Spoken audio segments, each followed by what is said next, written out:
పొంగేటి మనుగడ కోటి అలలుగ పొంగు వరదల వేగాన పడిలేచు అలలకు తీపి కలలకు లేని అలసట నీకేలా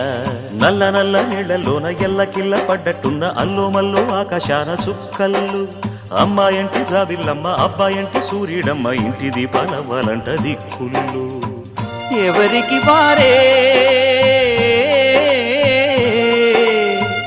యమునకు నీరే రేవు నీరు నావదంట నావతోడు రేవుదంట పంచుకుంటే గోరువంక వాలగానే గోపురానికి స్వరాల గణగణ గంటలే మోగనేలా గోపబాలుడొచ్చినాక గోకులానికి పెదాల కిలకిలా పువ్వులే